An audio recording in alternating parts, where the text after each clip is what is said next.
some sweet chili chicken meatballs. So I've got some heck chicken mince in here. This is the spring flavoured ones, which has already got a little bit of red chilli, ginger and spring onion, so it goes with these flavours perfectly, but you can use plain because we're going to add extras.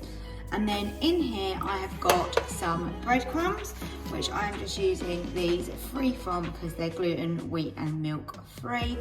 Of course you can make your own breadcrumbs. And now we want to add some gorgeous fresh ginger. Next we want to add in some spring onion, in with the spring onions, a little bit of salt to season it, and some black pepper.